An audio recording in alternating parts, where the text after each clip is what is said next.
Irmãos, sem perda de tempo, seguindo aí na nossa série de mensagens, o que o crente tem a ver com o mundo, parte 3. Gostaria que você desde já rapidamente abrisse sua Bíblia em João, Evangelho de João, capítulo 15, verso 18.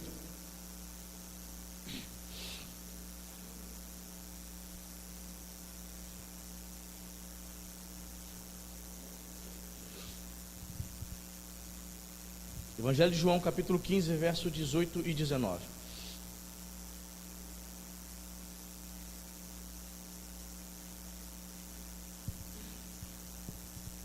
Amém? Diz a palavra de Deus: se o mundo vos odeia, sabei que primeiro do que a vós outros me odiou a mim. Se vós fosseis do mundo, o mundo amaria o que era seu. Como todavia não sois do mundo, pelo contrário, dele vos escolhi, por isso o mundo vos odeia. O que o crente tem a ver com o mundo? Outro detalhe que nós precisamos aprender é que o mundo, o sistema, odeia você. Quem sabia disso? Sabia não? O mundo odeia os cristãos verdadeiros. Amém? Por que o mundo nos odeia? Primeira coisa que você tem que aprender é porque nós não participamos e não concordamos com o sistema. Se seus parentes, seus amigos te convidam para um bar, para um happy hour, para pular carnaval, você diz assim: não, não vou não. Aí eles vão dizer assim: ah, tá, já sei, tu é crente, certo? Você não concorda. Então você começa a ser aquela pessoa não grata, uma pessoa que não é bem-vinda no ambiente, nas festinhas, na família, porque você é crente, percebe? As pessoas começam a te rejeitar e você vai percebendo, até chegar ao ponto de nunca mais chamarem você para nada, para nenhum evento mais, no meio da parentela, no meio da família. Por que o mundo nos odeia? Porque nós não concordamos com ele. Nós estamos associados, aliados à palavra de Deus, amém? E o mundo não está aliado nem associada à palavra de Deus. O mundo odeia a palavra, o mundo odeia Jesus. Primeira coisa que você precisa saber, ok? Sem razão ou motivo, perseguem os cristãos. Você não precisa muitas vezes falar nada.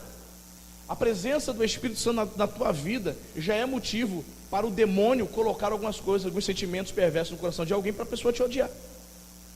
O mundo te odeia não pelo que você faz de errado. O mundo te odeia, crente, pelo que você faz de certo. Percebe? Quando você erra, eles estão nem aí. Pelo contrário, vão escarnecer do nome de Jesus, vão te chamar de falsos crentes. Mas o ódio deles maior é porque você faz a vontade de Deus, amém? É porque você é santo, é porque você está separado do sistema. Uma das razões porque o mundo te odeia, certo? Ele diz aqui, versículo 19, diz: se vós fosseis do mundo, o mundo amaria o que era seu. Como todavia vocês não são do mundo, pelo contrário, dele vos escolhi, por isso o mundo vos odeia. Jesus está nos revelando aqui que ele nos escolheu, ele nos tirou do mundo. Pertencíamos ao sistema, concordávamos com tudo, nós seguíamos, o fluxo do mundo. Nós não tínhamos a percepção das coisas divinas. Nós tínhamos uma venda que nos cegava, éramos cegos. Mas Jesus, a luz do mundo, entrou na nossa vida, amém?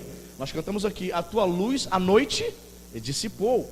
Quando esta luz entra na nossa vida, se cumpre essa palavra aqui: dele vos escolhi. Jesus nos tira, nos escolhe, nos chama para fazermos parte do povo de Deus. Quando Jesus nos tira do sistema, nos tira do mundo, saiba que o mundo vai te odiar. O mundo te odeia. O mundo odeia Jesus. O mundo odeia a palavra.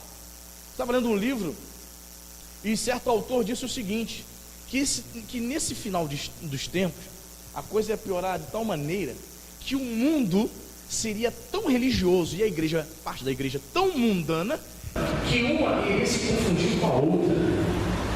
Olha o que eu estou falando. Parte da igreja seria tão mundana e o mundo tão religioso que se mexe. E por isso que temos grande dificuldade de perceber, de entender o que é de Deus e o que não é hoje em dia.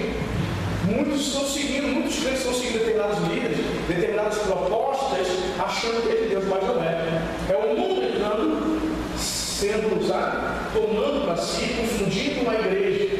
Mas Jesus nos deixa aqui bem claro que uma das razões pela qual o mundo nos odeia é que nós pertencemos a Ele, amém? Porque Ele nos escolheu, Ele nos tirou deste mundo. Quem está entendendo? Amém? Por que o mundo nos odeia? Por quê? Porque você e eu dizemos que Jesus é o único Salvador. Quando você diz para uma pessoa, olha só, você precisa aceitar Jesus como Salvador, senão você não tem a salvação, senão você não vai para o céu. Para o religioso, para as pessoas que estão lá fora, isso é um absurdo, uma afronta. Ela não concorda. Quando você diz que Jesus é o único Salvador, ela não concorda, ela vai dizer, não, ele não é o único. Eu sirvo a Xangô, a Oxalá, as entidades da cultura afro, do candomblé. Eu creio que eles podem me salvar, eu creio que eles são espíritos de luz sobre a minha vida. Não, você é crente, você se acha o único certo, não é isso? É assim que eles pensam. Ao indivíduo que está no budismo, ao indivíduo que está no islamismo, no espiritismo, eles não concordam com a Bíblia, quando a Bíblia diz que Jesus é o único Salvador. Por isso, ele vos odeia. Quem está entendendo? Então, nessa relação do crente com o mundo, nós aprendemos que nós seremos odiados, até mesmo sem motivos. O que aconteceu com o irmão do Mateus, acontece com muitos crentes, principalmente nos países onde o evangelho é perseguido. Muitos crentes, é porque isso não aparece no Fantástico não, irmão. Ei, irmão, isso não aparece no Jornal Nacional não. Por quê, pastor? Crentes sendo mortos, igrejas sendo ateadas fogo com os crentes dentro, matando crente, pastores degolados em série pelos radicais islâmicos. Isso não aparece, irmão. Você só consegue saber essas notícias pelas agências missionárias, pela internet. A mídia não mostra que o mundo odeia os servos de Deus. Quem está entendendo? Não é? Segunda coisa, abra sua Bíblia em 1 Coríntios, capítulo 4. Segunda coisa que podemos aprender, qual é a relação do crente com o mundo? Olha que declaração do apóstolo Paulo, interessante.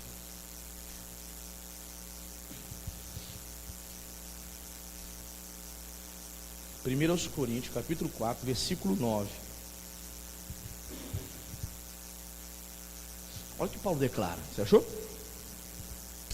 Olha o que Paulo diz, 1 Coríntios 4, 9, Paulo diz o seguinte: porque a mim, me parece que Deus nos pôs a nós, os apóstolos, em último lugar, como se fôssemos condenados à morte, porque nos tornamos, repita comigo, espetáculo ao mundo, tanto a anjos como a homens. Olha só que interessante, irmão.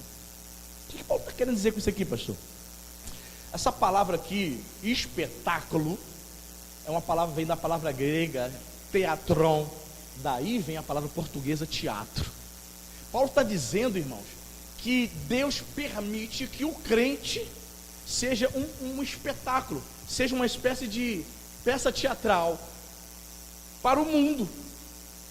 Paulo aqui, essa palavra era muitas vezes usada, Paulo utiliza essa palavra que era muitas vezes usada em referência aos cristãos que eram lançados nas arenas para serem mortos pelas feras, pelos leões, e para serem mortos pelos gladiadores. Eu não sei se você sabe que os crentes muitas vezes eram lançados ali naquela arena e algumas vezes eles soltavam os animais e os leões iam lá e matavam os crentes assim, do nada.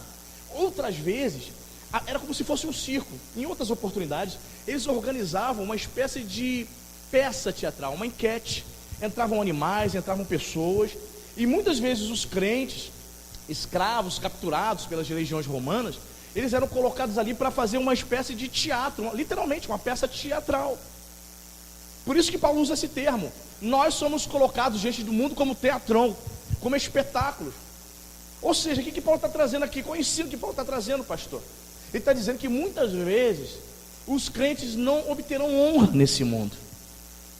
Paulo está dizendo que muitas vezes os crentes serão humilhados. Você entende, irmão?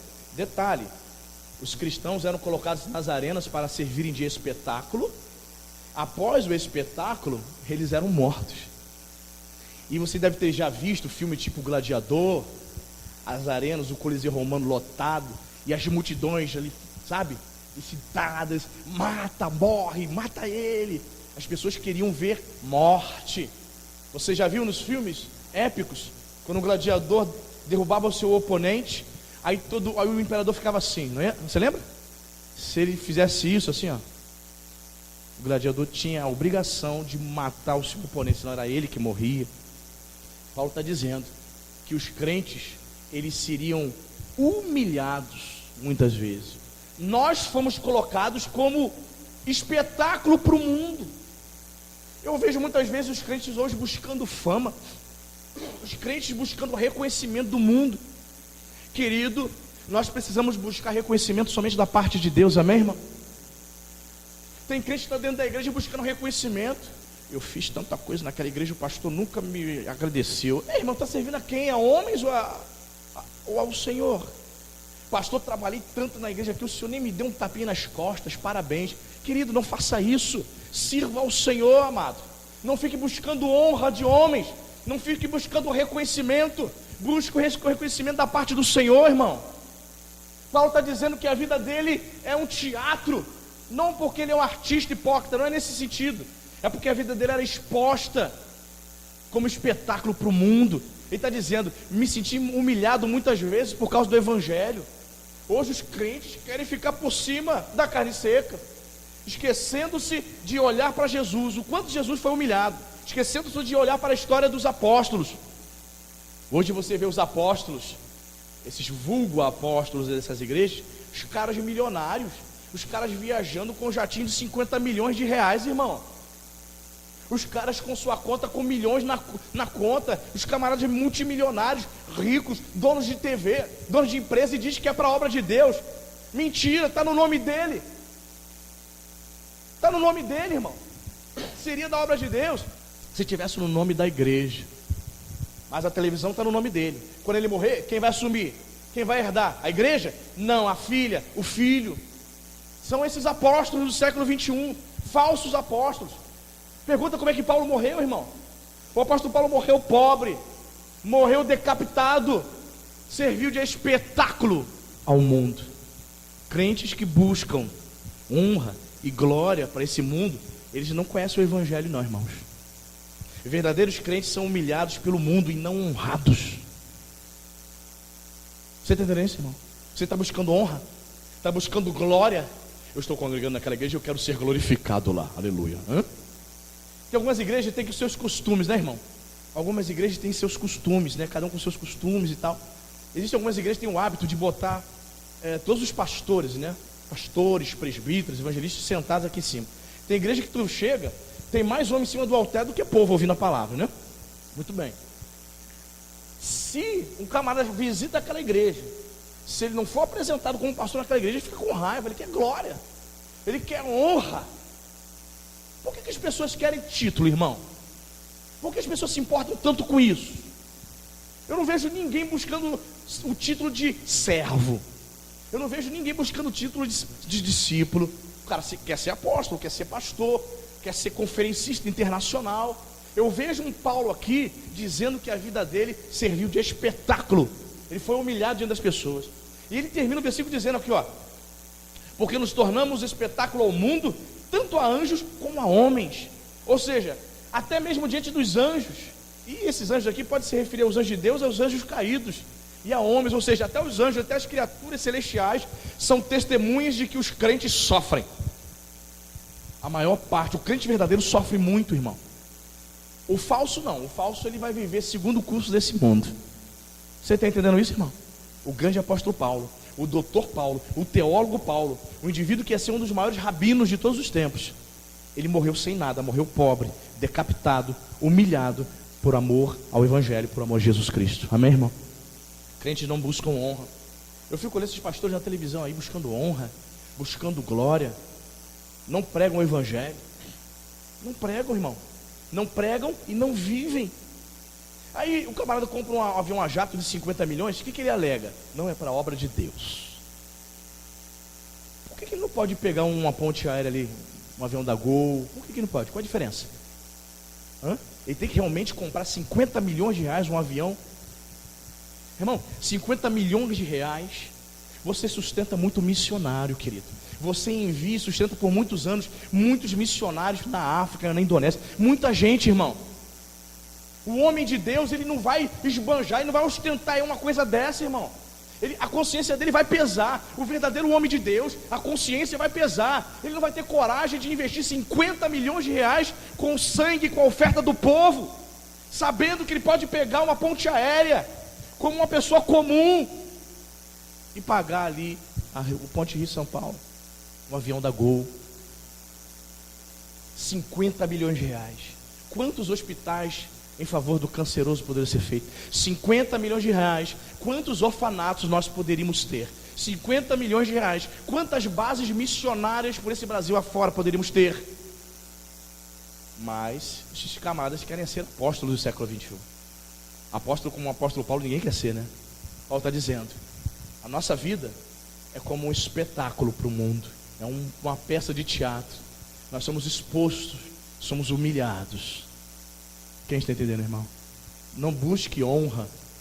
Não busque honra e reconhecimento. Busque ser servo de Deus. Amém, querido? Em nome de Jesus.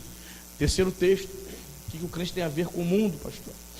1 Coríntios capítulo 5. Vira a sua página. Outra coisa interessante também aqui, olha. Estamos lendo alguns textos que falam sobre a relação do crente com o mundo. Versículo 9. Diz aqui o texto: já em carta, olha o que Paulo diz: já em carta vos escrevi que não vos associasseis com os impuros. Refiro-me com isto não propriamente aos impuros deste mundo, ou aos avarentos, ou roubadores, ou idólatras, pois neste caso terias de sair do mundo. Aí ele complementa: mas agora eu vos escrevo que não vos associeis com alguém que, dizendo-se irmão, for impuro, ou avarento, ou idólatra, ou maldizente, ou beberrão, ou roubador. Com esse tal, nem ainda comais. Interessante, né? No versículo 9 ele fala: já em carta vos escrevi que não vos associasseis com os impuros. Eu refiro-me com isto não propriamente aos impuros deste mundo, ou dos avarentos, roubadores. Pois neste caso vocês teriam que sair do mundo. Ele escreveu uma carta e o pessoal entendeu mal. Ele diz assim na primeira carta que ele escreve, né? Os estudiosos dizem que existem quatro cartas aos Coríntios. O que nós chamamos de primeira aos Coríntios seria uma segunda. O que nós chamamos de segunda seria a quarta aos Coríntios. Essa primeira e essa terceira carta se perdeu. Os estudiosos dizem isso, os estudiosos em Paulo, né?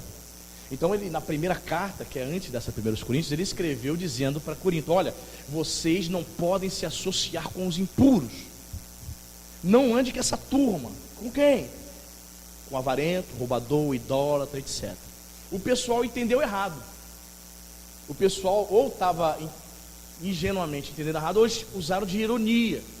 Eles questionaram a Paulo: então quer dizer que a gente vai ter que sair desse mundo, porque eu trabalho, eu vendo, eu compro, como é que eu não vou ter contato com as pessoas que não servem a Deus? O pessoal fez essa pergunta para ele, ele responde: olha, eu não estou falando isso. Eu não estou dizendo que o crente não vai conversar com ninguém, né, com as pessoas que não servem a Deus.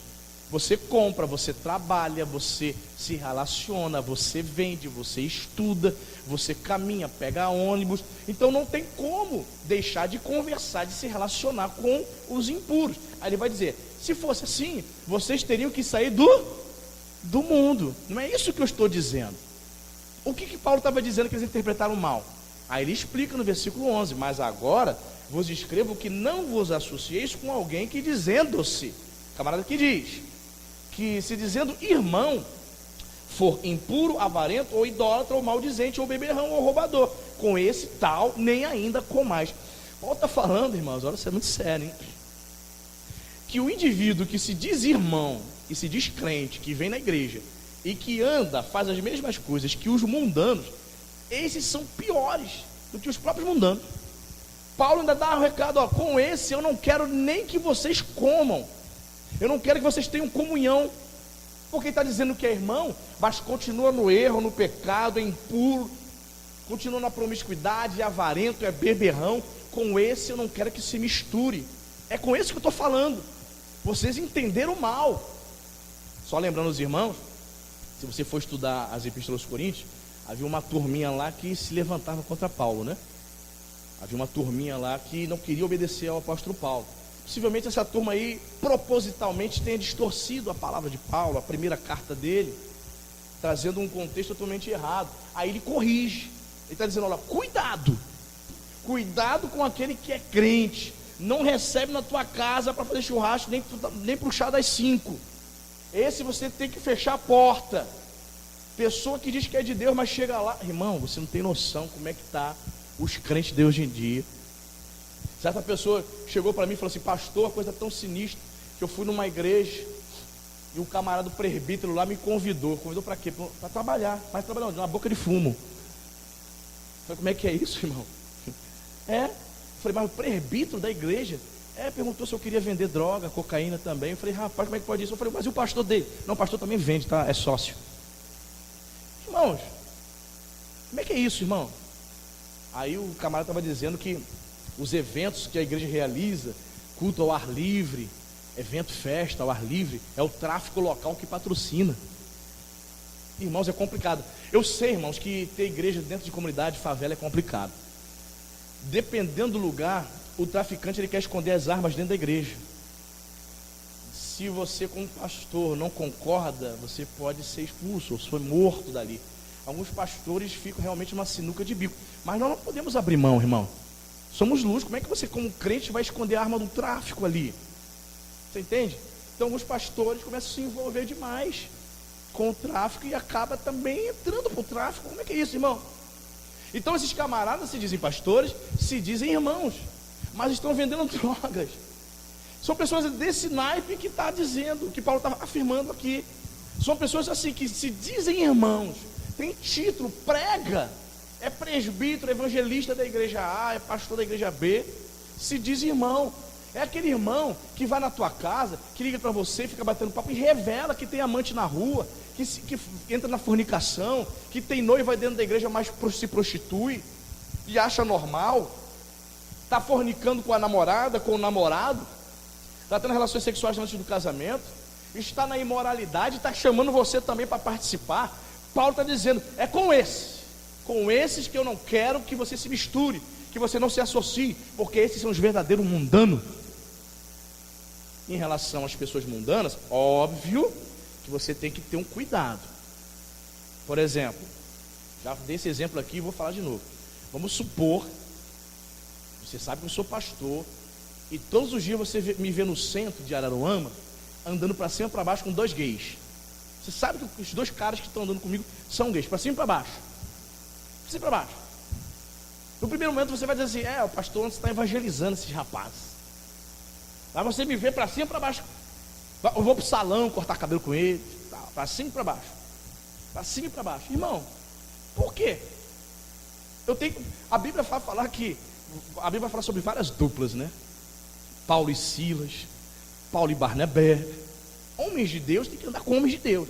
Se você se aproxima do impuro, é para falar de Jesus, não é para andar para cima e para baixo com ele, não, irmão. A irmã todos os dias para cima e para baixo, indo no centro, indo no mercado, vai na feira com uma prostituta. Todo mundo sabe que é prostituta. Irmão, já ouviu aquele ditado? Minha mãe falava: aquele que com porco se mistura, farão come. Tá entendendo? Você está andando ali, você tem que ir para Jesus. A pessoa não quer Jesus, você vai ficar andando para cima e para baixo, fica um laço de amizade profundo, para cima e para baixo, e vai ao mercado, e vai no salão, e vai, faz, e vai no banco, para cima e para baixo, não ganha para Jesus e está sendo contaminado. Tem que tomar muito cuidado. Você está nesse nível espiritual, para andar para cima e para baixo, com o impuro. Claro, você trabalha num ambiente, não tem como você sair do trabalho, então você tem que conviver ali 8, 10 horas no ambiente de trabalho, mas fora do ambiente de trabalho, você é obrigado realmente a andar para cima e para baixo com pessoas impuras que não querem servir a Deus. É perigoso.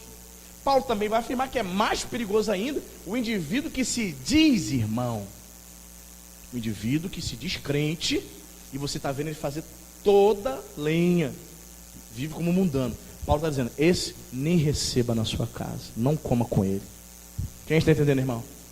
Esse relacionamento com as pessoas mundanas, temos que ter o equilíbrio. Porque você não vai rejeitar totalmente a pessoa, mas também você não vai abraçar, sabe? Acatar, concordar com tudo que ela faz. A questão é a seguinte: quando você tem um amigo muito próximo e se converte, amigo mundano, e você se converte, ele não. A questão é que aos poucos ele vai se afastar de você, irmão. Aconteceu comigo isso. Tinha amigo assim de unha e carne na adolescência. Quando me converti, houve um afastamento, é claro. Tudo que ele fala é mundano. Tudo que ele concorda é mundano. E você discorda. Toda hora você vai entrar o quê? Em tensão com ele. Toda hora você vai discordar. Chega um momento que você vai o quê? você vai se afastar. Tá bom, você com a sua opinião, você caminha. Desde que você se tornou religioso, desde que você entrou para a igreja, você mudou muito. Você já ouviu isso já? Eu já ouvi. Sabe por quê? Porque Jesus te tirou do mundo, amém, irmão? Por isso o mundo vos odeia. Quem está entendendo? Amém? Muito bem. Quarto texto, para nós aprendermos mais um pouco aqui. 1 Coríntios capítulo 7, versículo 31, vai falar sobre essa questão do mundo.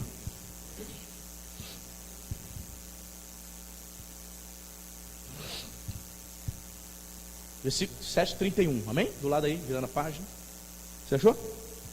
Olha o que Paulo fala. E os que se utilizam do mundo, como se dele não usassem. Porque a aparência deste mundo passa. O que realmente eu quero é que estejais livres de preocupações. Quem não é casado, cuida das coisas do Senhor, de como agradar o Senhor. Mas o que se casou, cuida das coisas do mundo e de como agradar a esposa. Meu Deus, vamos lá, vamos explicar isso aí. Algumas pessoas fazem confusão com esse texto. Vamos lá, versículo 31. Os que se utilizam do mundo, está falando de crente, certo? Como se deles não usassem, porque a aparência deste mundo passa. A versão, a Bíblia King James, outra versão nova aí no mercado, diz, porque a moda deste mundo passa. Ele fala que o mundo é um contexto de moda. Ele usa essa versão, a tradução, achei interessante. Coisas do mundo. Coisas do mundo, ele não está se referindo de coisas necessariamente pecaminosas nesse contexto. Ele está falando, por exemplo, de responsabilidade familiar. Entendeu? Coisas do mundo, aqui nesse contexto, não significa necessariamente coisas pecaminosas, mas ele está falando de responsabilidade.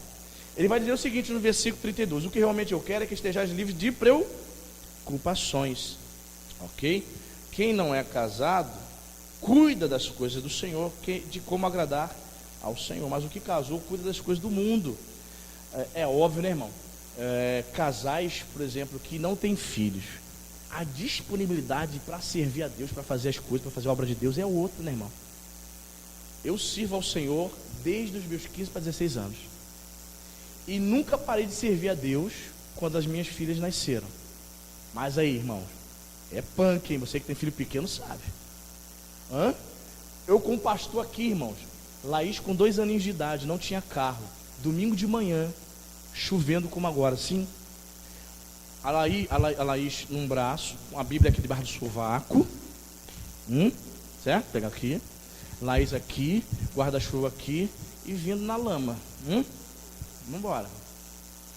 Chegando aqui para a igreja no começo, eu sozinho tinha que abrir a igreja, tinha que ligar o som, tinha que preparar tudo. Se você não tem filho, irmão, é outra coisa. Você vem, vamos embora, assim, te acordou, mas tem filho, tem que acordar 40 minutos antes para arrumar as crianças, para dar banho. 5 horas da tarde eu já estou falando assim, Letícia, já foi pro banho? Já foi? Já tomou banho já? Já está pronto já, Cíntia? Vamos embora. Tem que ficar em cima. É disso que Paulo está falando. Não no contexto de mundanismo, coisas pecaminosas. Ele está falando que o solteiro, ele tem mais tempo para servir, ou o casado sem filho, ele tem mais disponibilidade, digamos, para assumir compromissos. Você entende, querido? Ele tem mais essa disponibilidade. Há pessoas que não conseguem, por exemplo, fazer um curso de casados para sempre aqui, porque não tem ninguém para deixar o filho. Às vezes a mãe não está disponível, a sogra não está, vai deixar com quem? A pessoa chega para mim, pastor, não vai dar para me fazer. Mas se não tivesse filhas, ela faria. Perfeito? Quando a pessoa também é solteira, ela tem toda a disponibilidade para servir, para honrar a Deus. Eu me lembro meus tempos de solteiro, irmão. Puxa vida. Era o domingo todo na igreja. Chegava na igreja 6 horas da manhã, saía de lá quase 10 horas da noite. Era integralmente ali servindo, tinha todo o tempo. Mas quando você casa, você tem responsabilidade, compromissos.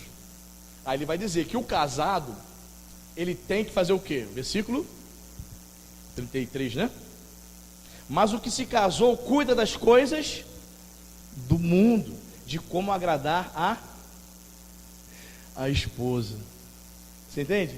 Determinadas coisas na obra de Deus ele deixa de fazer para poder atender as demandas familiares. Então quando Paulo, é só para você explicar, para você entender isso quando você lê esse texto. Quando Paulo está falando que o casado cuida das coisas do mundo, não se refere a coisas do pecado, relações ao mundo pecaminoso, entendeu? Nesse texto aqui o contexto é outro. Ele está falando das responsabilidades. Você tem 3, você tem 4 filhos, 5 filhos. Você sabe que a mãe de John Wesley, com ele, tinha 18 filhos. Se não me engano, 18 ou 19 com ele. Irmãos, imagine uma serva de Deus com quase 20 filhos. Eu fico pensando, mas ainda assim conseguia fazer a obra de Deus, né? Não sei como, mas conseguia. Então, é nesse contexto, as responsabilidades, as demandas, muitas vezes atrapalham o indivíduo. É nisso que ele está falando. Tanto é que ele aconselha nesse texto aqui, a pessoa a permanecer como ele. Eu prefiro que vocês fiquem como eu. Quando Paulo escreve essa epístola aqui, ele tinha quase 60 anos de idade.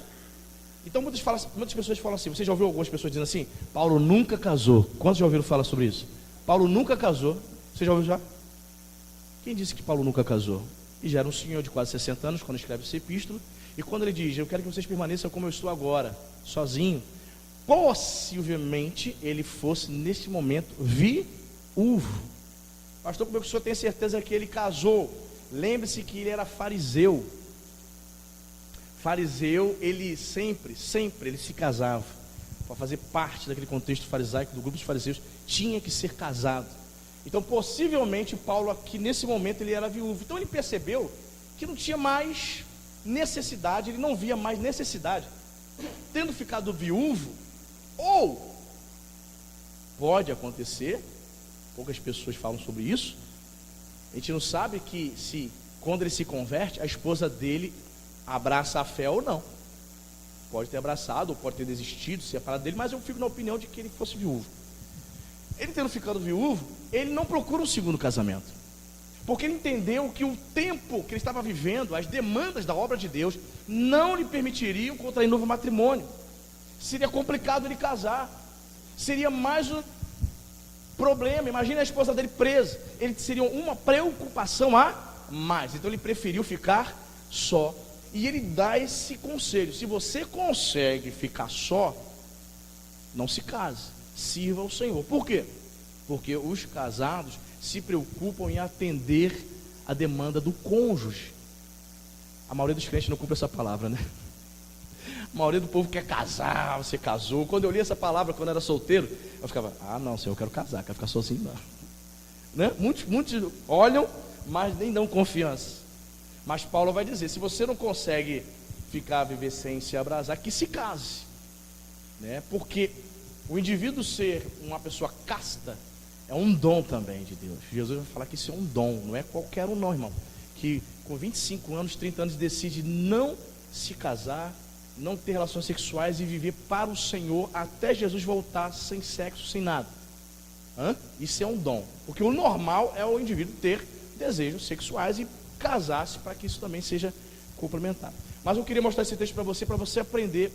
Nesse texto, o contexto é outro. Coisas do mundo não são atos pecaminosos, mas sim as demandas da vida, as responsabilidades, principalmente as responsabilidades familiares. Você entendeu isso aí, irmão? Deu para você diferenciar? Muito bem. Quinto texto, Gálatas capítulo 6. Gálatas fica depois de 2 Timóteo.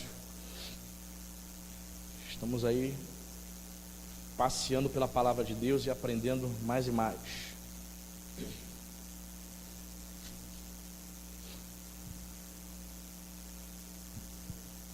Gálatas 6, versículo 14.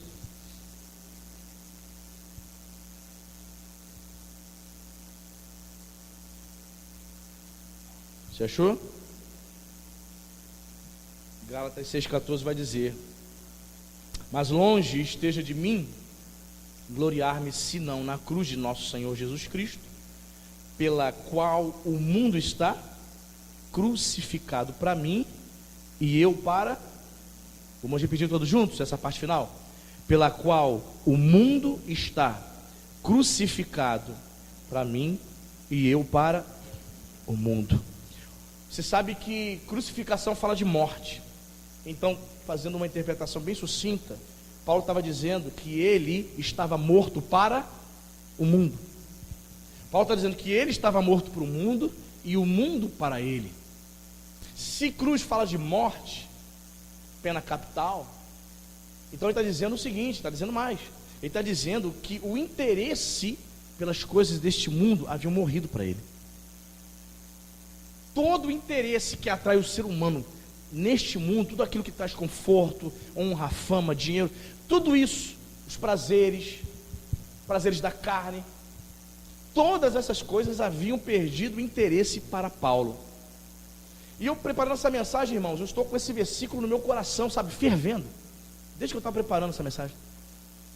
Eu estou crucificado para o mundo e o mundo para mim. Eu morri para o mundo e o mundo para mim. E minha oração tem sido, desde que eu preparei essa mensagem, minha oração tem sido: Senhor, eu quero a cada dia perder o interesse pelas coisas desse mundo. Que essa seja a tua oração, amém, irmão?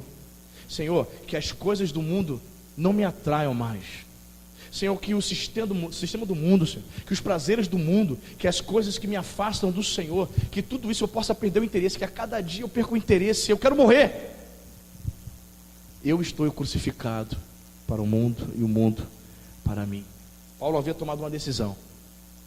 A decisão de morrer para o mundo, quem toma essa decisão não é Deus por você, é você. É você que tem que morrer. Sou eu.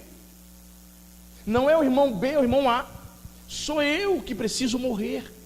Sou eu que preciso pedir ajuda ao Espírito Santo para cada dia olhar para o mundo e não ter interesse algum. Que o meu interesse seja único e exclusivamente glorificar o nome do Senhor. Que o meu interesse seja glorificar. Veja como ele começa o versículo. Temos para o texto, olha só. Mas longe de mim esteja de me gloriar. Eu não quero me gabar de nada. Eu não sou nada. Longe de mim. Eu só me glorio na cruz. Olha só, irmãos. Um homem que vivia o evangelho de verdade. Eu não me glorio. Você vê os camaradas, irmãos, pelo amor de Deus. Você vê os camaradas aí se dizendo pastor, se dizendo servo de Deus. Meu Deus do céu. Uma arrogância. Uma soberba. Você diz assim: meu Deus, será mesmo que é pregador, que conhece a palavra? Não. Arrogância, sabe? Se acham o último biscoito do pacote, a última bolacha, né, do pacote. Paulo só se gloriava na cruz. E vou te dizer, hein, Paulo tinha todas as razões, todos os motivos para se gabar. Paulo era poliglota, sim ou não? Paulo era poliglota, irmão. Falava grego, escrevia fluente. Falava fluente, escrevia em latim. Era judeu, falava hebraico e aramaico. 4 idiomas no mínimo. Um doutor, estudou aos pés de Gamaliel. Estudou para ser um dos maiores rabinos da época. Um camarada inteligentíssimo. Seus pais, possivelmente sua família, vinha de uma família tradicional de comerciantes, de gente de dinheiro. Para estudar aos pés de Gamaliel tinha que ter dinheiro. Então se deduz que vinha de família nobre, de família de posse. Ele tinha tudo. Estudou muito, estudou retórica. Paulo aprendeu a arte de um discurso. Era um doutor, irmão. Então ele tinha tudo para ser o que? Bem sucedido. Mas ele abriu mão de tudo para morrer para este mundo. Crucificou o mundo para ele. Eu morri, perdi o interesse de tudo. Você tem orado dessa maneira, irmão? Ou o mundo nos atrai ainda? O mundo tem nos atraído ainda? Se o mundo tem nos atraído, é tempo de orarmos. Ou pode ser o início das tuas orações: Senhor, faz-me perder o interesse pelo mundo. Que a minha vida seja para a tua glória. Que a minha vida seja para o teu louvor. Paulo abriu mão de tudo para glorificar o Senhor Jesus. Estamos dispostos a abrir mão de tudo, irmão? Estamos dispostos a abrir mão de tudo, a crucificar a nossa vida, a perder o interesse das coisas, por amor a Cristo? Que nós possamos, em nome de Jesus, colocar isso em prática na nossa vida, amém, irmão? Para a glória de Deus. Fique de pé, vamos orar em nome de Jesus. Isso, coloque sua mão no coração. Meu Deus, em nome de Jesus, Pai. Pai, obrigado porque a tua palavra, ela nos traz ensinamento, nos traz graça, abre o nosso entendimento. Talvez haja pessoas aqui, Senhor, que estavam tristes, porque o mundo a odiou. Pessoas que desejavam reconhecimento, e por isso ela estava desanimada, Senhor, porque esperava reconhecimento dos homens, do patrão, do pastor. Meu Deus, em nome de Jesus, nós não queremos esperar reconhecimento de ninguém, Pai. Só queremos esperar reconhecimento do Senhor. É o Senhor que nos sustenta, Senhor. Nós não queremos buscar as honrarias deste mundo. O mundo odeia o crente, nos odeia porque o Senhor um dia nos tirou de lá, Pai. Somos gratos por tudo isso. Sim, meu Pai, nós aprendemos nessa noite, Senhor, que devemos estar atentos, vigilantes, porque muitos, se dizendo irmãos, se escondem, se infiltram na igreja. E teu servo Paulo disse que nós não podemos nem ao menos nos associar com essas pessoas, não podemos comer com elas, não podemos andar para cima e para baixo com elas, porque são falsos crentes, são falsos irmãos que estão no pecado e não desejam se arrepender, não desejam mudança e vivem como se fossem mundanos dentro da igreja. Senhor, que possamos estar atentos, vigilantes, para nós não sermos confundidos, não sermos enganados pelos lobos, Senhor, que tentam destruir o rebanho. Em nome de Jesus, Pai, Senhor, que nós possamos tomar a decisão verdadeiramente, colocar em prática o que Paulo disse, Senhor, que ele estava crucificado para o mundo, ele havia perdido todo o interesse pelas coisas desse mundo, ele havia se tornado indiferente. A única coisa que atraía Paulo era a graça de Deus. A única coisa que importava para Paulo era fazer a vontade de Deus.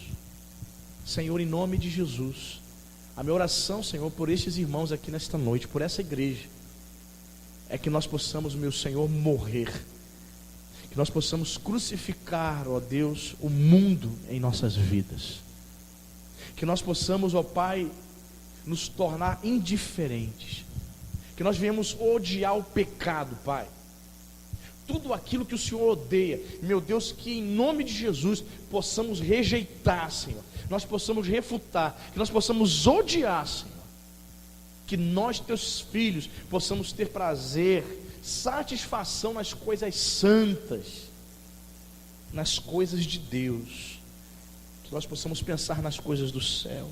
Aleluia. Meu Deus, em nome de Jesus. Meu Pai, eu não sei se o meu irmão, a minha irmã tem esse costume, Senhor, de orar ao Senhor, pedindo para perder o interesse pelas coisas do mundo. Meu Deus, em nome de Jesus, nos ajude, Pai, a perdermos o interesse, tudo aquilo que possa nos afastar de Ti principalmente, Pai, tudo aquilo que possa nos interter, Senhor, tudo aquilo que possa nos tirar da Tua presença, que possa esfriar o nosso amor, o nosso relacionamento contigo, tira da nossa vida, Pai. Queremos morrer para essas coisas, Senhor. Senhor, que essa palavra possa penetrar, meu Pai, no mais íntimo do nosso coração.